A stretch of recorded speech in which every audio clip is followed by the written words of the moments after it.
Hi friends, మా వారైతే కోయటం అయితే అయిపోయింది. దాన్ని నూర్చడానికి ఈరోజు మా నాన్నగారు నేను అయితే కలం చేద్దామని ఎర్లీ మార్నింగ్ అయితే వచ్చేసాము. రోజు రోజుకి మా ఏరియాలో చలి అయితే పెరుగుతుంది. మేము కలం చేయడానికి ఇలాంటి పరికరాన్ని అయితే యూజ్ చేస్తాము. మేము ఎక్కడైతే నూరుస్తామో ఆ ప్లేస్ మొత్తాన్ని ఈ విధంగా అయితే చేస్తాము. దీన్ని మేము దింసా కొట్టడం అని అంటాము. ఇలా చేయడం వల్ల ఎక్కడైతే లోతుగా మరియు ఎత్తుగా ఉంటుందో అదైతే సమాంతరంగా అవుతుంది. అలాగే మేమైతే కలం వరి నాటుకున్న ప్లేస్ లోనే చేస్తున్నాం కాబట్టి వాటి మొదలైతే మిగిలిపోయి ఉంటాయి. అవి మేము తార్ప పరుచుకున్నప్పుడు కన్నాలు చేసే అవకాశం అయితే ఉంటుంది. అందుకనే ఈ విధంగా దింస కొట్టడం వల్ల మిగిలిపోయిన మొదలు అనేవి కిందకైతే అడుగుతాయి. అలా కొంతసేపటికి కొడుతూ మొత్తాన్ని అయితే కంప్లీట్ అయితే చేసేసాము. మేము ఎక్కడైతే పంట నూరుస్తామో దాన్ని కలం అని పిలుస్తాం.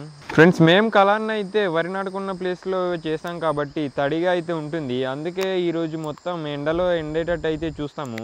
ఎండిన తర్వాత సాయంత్రం అయితే వచ్చేసి ఈ విధంగా తార్ప పరుచుకొని మేము ఎంత మట్టించుకోవాలనుకుంటున్నామో అంతైతే వేసుకుంటాం. మా నాన్నగారు అలా ఎందుకు చేస్తున్నారంటే కుప్పలు కుప్పలుగా వదిలేసుకుంటే సరిగ్గా ధాన్యం నలగవన్నమాట. అందుకని అలా విడివిడిగా చేయడం వల్ల మొత్తం అయితే బాగా నలుగుతాయి. అలా మొత్తాన్ని అయితే నీటికి చేసేసుకొని ఈ విధంగా తార్ప అయితే కప్పేసుకున్నాం. ఎందుకంటే ఈ వింటర్ సీజన్లో మంచు అయితే బాగా పడుతుంది. దానివల్ల ధాన్యం అనేవి బాగా తడిసిపోతాయి. తార్ప కప్పేసుకొని ఇంటికి అయితే బయలుదేరిపోయాం. ఈ రోజుకైతే ఇంతే ఫ్రెండ్స్, ఉంటా, బాయ్.